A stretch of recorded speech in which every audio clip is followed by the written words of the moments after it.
Baik, sekarang kita lanjut ke definisi operasional atau yang teman-teman mungkin tahu masalah ODP, PDP, suspek sampai yang terkonfir. Dan sekarang yang terbaru tuh dokter dari Kemenkes kan mereka ada menyebutkan adalah OTG, orang tanpa gejala, seperti itu dokter. Nah, jadi ini si COVID ini suatu penyakit yang definisi operasionalnya guideline dari Kemenkes tuh dinamis sekali, cepat sekali berubah. Iya. 1 bulan udah berapa? 4 atau 5? 4 Betul ya? dokter. Dari warna apa? Merah, kuning, hijau, Sekarang saya nggak tahu. biru. Sekarang biru ya. Iya. Minggu depan hitam mungkin. Iya, Terserah yang buat aja. Nah, jadi kalau di yang lama orang dalam pengawasan artinya bukan sakit nih, hanya orang dalam pengawasan. Berarti ya. Kemudian yang kedua pasien dalam orang dalam pemantauan, iya, pasien dalam pengawasan, orang risiko tinggi. Iya. Itu yang dulu tuh. Jadi orang dalam pengawasan ini pokoknya kita lihat dulu dia ada risiko berpergian enggak. Orang dalam pemantauan. Iya, siap dokter. Dia ada pergi nggak ke daerah terjangkit? Iya. Artinya kita mesti tahu daerah mana aja yang terjangkit. Setiap hari diupdate. Iya. Ya, di Kemkes. Nah, kuncinya itu dulu. Atau ya negara atau daerah lokal Indonesia yang terjangkit. Nah, berangkatnya dari situ. Transmisi lokal ya. Iya. Nah, kita tanya kemudian gejalanya apa? Demam nggak, batuk pilek, dan nyeri tenggorok. Kalau ada riwayat bepergian ditambah dengan gejala itu demam, batuk, nyeri tenggorok, ya, itu kita masukkan dalam ODP, orang dalam pemantauan. Apa yang dilakukan? Karantina di rumah. Kalau daerah itu udah mampu melakukan swab. Tapi kalau masih ada keterbatasan, mau gimana lagi? Ya, isolasi diri di rumah 14 hari. Ya, isolasi diri nanti kita harus bahas tuh ngapain aja tuh orang di rumah. Iya dokter. Nah, kalau dia ada kecurigaan ke arah pneumonia, artinya dia ada keluhan sesak. Ya, kalau dia ada keluhan sesak, maka kita masukkan dia ke dalam PDP. Pasien dalam pengawasan. Nah, khusus untuk pasien dalam pengawasan, dalam segala anamnesis ya, kita mesti tanya dulu riwayat kontak dengan orang yang terkonfirmasi COVID. Ya, harus ditanyakan tuh. Wajib, nggak boleh enggak. Kalau orangnya ngerti, dia ngomong, oh iya, teman saya yang itu atau keluarga saya yang itu tuh COVID positif tuh. Nah, saya baru dari rumahnya, main di rumahnya, saya nginep misalnya. Iya dokter. Sekarang saya demam. Meskipun nggak ada kecurigaan ke arah pneumonia, cuma demam doang, PDP dia. PDP. Nah, gitu. Kalau PDP diapain? Nah, dulu kita nggak beda-bedain tuh PDP ringan, PDP sedang, PDP berat. Pokoknya PDP dirawat aja di ruang isolasi. Nah, sekarang karena di Jakarta kasusnya banyak sekali, rumah sakit udah kewalahan, dibagi PDP ringan, sedang, berat. Kalau ringan dia isolasi mandiri di rumah, tetap diobatin. Ya, dinas pantau dia setiap hari. Sedang berat dirawat. Iya. Nah, itu PDP. Kalau kita di Papua gimana? Mau ringan, mau sedang, mau berat, kalau saya tetap dirawat dulu. Semua dirawat. Ya. Kenapa? Siapa yang jamin dia nggak kemana-mana? Kalau saya, ya. Jadi pasien PDP yang saya dapatkan baik ringan, sedang, berat sama rawat. Ya.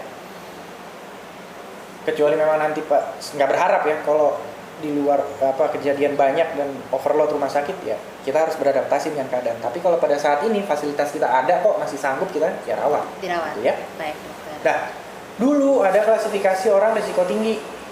Siapa itu risiko tinggi? Tenaga kesehatan, ya, orang yang kontak langsung dengan konfirmasi positif. Nah, itu masuk orang risiko tinggi. Itu orang risiko tinggi diapain? Kalau tenaga kesehatan nggak ada gejala, nggak usah di-swab. Ya, tapi kalau orang risiko tinggi kayak tadi itu dia main ke rumah saudaranya, swab langsung. Tuh. Nah, kalau sekarang di guideline yang terbaru, istilah orang risiko tinggi itu hilang, diganti jadi OTG, orang tanpa gejala. Ya. Ini yang sukar. Sekali. Sukar. Gimana kita tahu orang tanpa gejala? Ya, ini cuma dari riwayat kontak itu aja. Kontak tanpa APD, tapi tenaga kesehatannya keluar dari situ, nggak ada di dalam term ini. Kontak tanpa APD. Baik dokter. dokter tadi sudah menyebutkan juga isolasi diri. Itu ngapain aja di rumah? Isolasi diri pokoknya dia diem di kamar. Kalau bisa kamar mandinya sendiri, alat makannya sendiri, ya. Itu ya. Tetap social distancing dengan keluarganya yang lain pakai masker. Dah 14 hari dia diem situ. Berarti tidak dia liburan di rumah terus tetap saja nongkrong Nggak boleh, sama nggak boleh ke keluarganya. Hamadi, nggak boleh ke BSG, nggak boleh main futsal. Pokoknya diem di kamarnya baik-baik, dia berdoa, dia sembahyang, dia ngapain, diem di kamarnya 14 hari. Dan kalau bisa kamar mandinya juga pisah. Kalau bisa kamar mandi pisah, alat makan pisah. Nah itu. Kenapa? Karena kan di awal saya sebutkan bahwa ini bisa di awal tadi saya belum singgung ya. Selain di saluran pernapasan, si SARS-CoV-2 ini juga masuk ke saluran cerna. Iya. Jadi kita balik deh ke awal sedikit. Dokter. Baik. Kenapa kok bisa bergejala? Ngapain sih dia di dalam badan? Jadi singkat ceritanya SARS-CoV ini ketika masuk ke dalam badan manusia, dia membajak sel-sel tubuh kita, khususnya sel di saluran pernapasan dan di saluran cerna sedikit ya. Iya. Dijadiin tempat dia untuk berkembang biak. Nah, itu dia. Ketika sel-sel itu dibajak, pastinya terjadi kerusakan di dalam sel-sel itu, selnya mati dan lain-lain. Akibatnya menimbulkan satu proses peradangan, makanya pasiennya demam dan lain-lain. Apakah peradangan itu cukup sampai di situ atau dia bertambah buruk menjadi sesak napas dan lain-lain? Ya, tergantung komorbidnya yang tadi saya bahas. Ya. Nah, karena dia masuk di saluran cerna juga, maka virus ini bisa dibuang lewat feses. Nah, kalau pada daerah yang higienanya buruk sekali ya bisa menular melalui feses. Begitu. Tapi kan kayaknya sekarang kan nggak seperti itulah ya. Lebih dominan melalui saluran cerna. Makanya di kamar mandinya kalau bisa juga sendiri. Kalau kita melihat ruangan isolasi yang ideal, kamar mandinya satu pasien satu, gitu, supaya nggak nularin ke orang lain. Gitu. Tadi dokter sudah menyinggung juga, sudah menyampaikan kalau ini dia bisa melalui saluran pernapasan dan juga pencernaan. Makanya tadi dokter sempat sebutkan juga tanda dan gejalanya, salah satunya bisa muncul diare. Seperti itu. Kita berlanjut ke diagnosis. Bagaimana sih dokter mendiagnosis ini? Kan tidak mungkin orang datang ada batuk-batuk langsung kita bilang dia sebagai COVID-19. Diagnosis nomor 1 itu yang saya bilang. Kalau kita di daerah yang masih sedikit begini case-nya, kita harus anamnesis dengan baik dan mendalam. Gitu ya. Anamnesisnya yang mana? Pokoknya udah nggak ada yang lain lagi, anamnesis dari riwayat perjalanan ke daerah terjangkit. Iya. Makanya kita mesti tahu daerah terjangkit itu di mana aja. Ya. Iya, dokter. Terjangkit itu artinya ada transmisi lokal ya. Transmisi lokal itu maksudnya menular dari warga ke warga. Bukan dia datang dari luar daerah udah bawa penyakit. Enggak, itu belum transmisi lokal. Ya, tapi menular dari orang lokal ke orang lokal sama warga ya. Sama warga. Itu dulu tanya dari mana. Nah, kalau memang sudah ada riwayat perjalanan dalam waktu 14 hari dari dia mulai muncul gejala tuh, udah kita ODP kan. Kalau ada gejala sesak, arah pneumonia PDP. Kalau dia tahu kontaknya positif, meskipun nggak ada sesak, hanya demam aja, PDP langsung. Oke, berarti kalau dari riwayat kontak langsung gitu dokter dan PDP. Ya, kontak yang terkonfirmasi positif. Iya dokter, seperti itu. Dok. Jangan kontak sama siapa yang sering. Kontak sama siapa? Oh iya itu kawan saya PDP. Jangan dulu gitu. Kontaknya sama pasien yang terkonfirmasi positif. Itu untuk masalah anamnesa. Jadi kan mendiagnosis kan pasti anamnesa dulu kan dokter. Setelah itu kita masuk ke pemeriksaan fisik. Ya. Oke. Jadi kalau pasiennya sudah kita PDP kan, kalau alur di rumah sakit tempat saya bertugas itu langsung masuk ruang isolasi dulu. Ya. Iya, dokter. Jadi nanti kita periksanya di ruang isolasi. Tentunya kalau misalnya memang kita curiga ke arah radang paru, pasti ada suara napas tambahan lah, nggak normal suara napasnya ya. Demam dan lain-lain tergantung keadaan pasien saat itu. Ya. Nah, pemeriksaan penunjangnya apa? Penunjang yang paling utama standarnya adalah PCR. Iya. Ya, kita bisa kerjakan di Litbangkes Papua tuh gedungnya yang di depan. Wow. Ya. Tapi itu untuk pemeriksaan PCR awalnya saja. Ya. Untuk tahu oh ini ada coronanya. Kalau memang pemeriksaan PCR-nya ini awalnya positif, PCR itu diambil dari usap tenggorok dan nasofaring ya. Iya, Mas. Dicolok dengan lidi kapas ya sampai ke dalam tuh rasanya nggak enak banget pokoknya ya. Di PCR di Litbangkes kalau itu positif kita kirim dia ke Jakarta. Tapi kita udah tahu dulu nih coronanya positif. Dikirim ke Jakarta buat apa? Buat di sequencing. Kita cari betul-betul ini RNA-nya si SARS-CoV-2. Ya. Sequencingnya hanya bisa di Jakarta. Jadi kita kirim ke Jakarta, ya. Itu pemeriksaan standarnya. Pemeriksaan yang lain apa? Nah, yang lain itu yang baru yang perlu kita bahas adalah rapid test. Iya, betul. Ya. Rapid testnya ada 2, antigen sama antibody. Saya nggak tahu yang masuk di rumah sakit apa karena saya belum lihat barangnya, baru nyampe tadi pagi. Apa kayak antigen atau yang antibody saya nggak tahu. Iya, dokter. Tapi alurnya sama.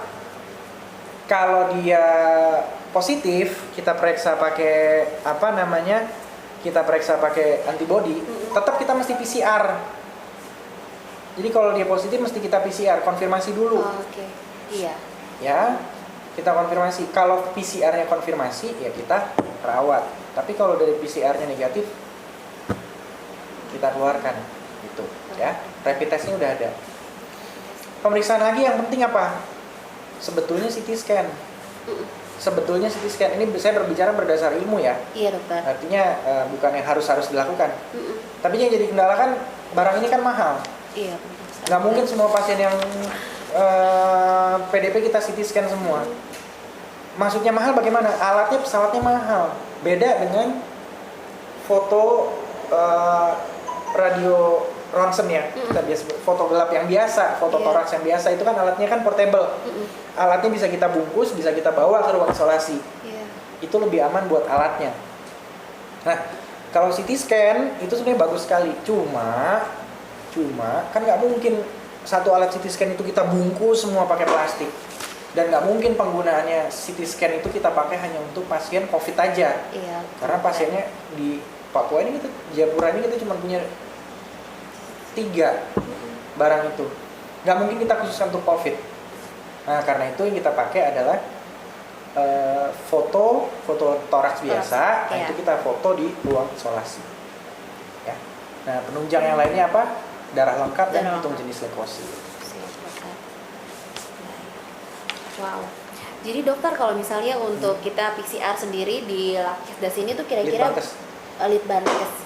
Litbangkes ini tuh berapa lama sih dokter mereka tanya? Sebetulnya cepat, tapi yang menjadi masalah adalah seberapa banyak sampel yang masuk. Karena mereka juga dibatasi, nggak mungkin satu sampel misalnya 50 ini kerjain, nggak bisa. Karena itu kan harus diolah dulu, dari sampelnya diekstraksi, diolah dan lain-lain. Itu kan butuh waktu. Semakin banyak sampel tentunya semakin lama. Tapi kalau cuma satu sampel doang masuk, kerjain cepet, pagi diolah, running mesinnya, sore biasanya jadi. Itu kalau sedikit, tapi kalau banyak ya tentunya lebih lama. Baik dokter. Dokter ini kira-kira maksudnya kasaran gitu, kalau misalnya ada satu pasien baru nih masuk PDP nih dokter. Jadi kalau sampai dia untuk terkonfirmasi itu butuh berapa lama seperti itu dokter? Biasanya. Tapi kalau dari Litbangkes dikasih tahu dulu, ini positif ya coronanya, nanti kita lanjutin ke Jakarta. Kita bilang ini positif setelah Jakarta keluar hasil sequencing. Itu dia yang agak lama karena ngantri satu negara. Kayak gitu dokter, makanya kan biasa kan sering ditanya kenapa lama sekali ini begini kan? Ya udah jawabannya ngantri gitu, harap maklum mau gak mau gitu. Siap dokter. Jadi jangan terlalu itu, tapi jangan takut kalau Litbangkes sudah ngeluarin hasilnya positif udah kita obatin langsung. Siap dokter. Kita nggak nunggu Jakarta lagi, Litbangkes bilang positif kita obatin. Apalagi kalau gejalanya khas. Baik dokter. Dokter ini tentang pemeriksaan darah sendiri di sini tuh tanda-tanda yang khas itu leukositnya gimana dokter? Karena ada yang bilang leukopenia, limfositosis. Oke. Kadang-kadang bisa ada kasus trombositopeni. Jadi orang keliru mendiagnosisnya, wah ada demam tinggi trombositopeni, DHF nih. DHF itu beberapa sering kejadian di Jakarta, kasus-kasus seperti itu dirawat sebagai DHF ya nggak taunya COVID dia. Gitu. Iya betul. Makanya kita harus waspada. Kemarin saya udah komunikasi sama kawan-kawan sejawat dari internal, hati-hati kalau ada gejala DHF kita juga langsung tanya dulu nih. Sorry bukan DBD ya. Kita tanya dulu lewat perjalanan, jangan-jangan nggak tahu trombositopeni dan lain tahu dari daerah terjangkit. Wah, mikir dulu COVID. Betul dokter. Iya, tadi juga ada pertanyaan terus mereka bilang kenapa di Jakarta itu dirawat itu pertama dengan demam berdarah seperti itu dokter, terus tahu-taunya dia COVID. Gejalanya sama. Nah ini dia ya jawabannya teman-teman. Kira-kira demam, iya. demam tinggi, trombositopeni. Iya betul Karena sekali. ada beberapa teman saya dapat kasus itu di NS1-nya positif, gitu makanya wah udah langsung DBD aja gitu, nggak taunya COVID. Iya. Kalau saran saya memang kalau udah banyak sekali kasus ya masuk DBD hati-hati dulu, mendingan COVID dulu. Baik dokter. Dokter ini terus kita ke alur pemeriksaan ini dokter. Jadi misalnya ini contoh kasus. Jadi ada pasien ini, ada orang ini baru balik dari Jakarta. Nah dia tuh harus ngapain gitu dokter? Untuk dia punya alur, apakah langsung dia bisa datang gitu ke rumah sakit Dok 2 ini? Terus dia harus kemana gitu dokter untuk pemeriksaan? Kalau dia nggak ada gejala, nggak ada apa-apa, sebaiknya rumah dulu deh 2 minggu. Oke. Tapi kalau begitu ada gejala ya datang, nanti di posko kita rapid test. Oke. Kalau rapid testnya positif ya kita swab langsung. Tapi kalau dia negatif ya dia isolasi dulu aja sendiri di rumah. Kalau dia positif rapidnya swab langsung. Oke, siap dokter. Dokter, ini juga teman-teman ada bertanya, mereka bingung gitu dokter. Kira-kira tuh mereka harus kemana dokter? Apakah ke IGD kah, ke Polik Paru kah, atau kemana untuk bisa memeriksakan rapid test ini jikalau ada gejala?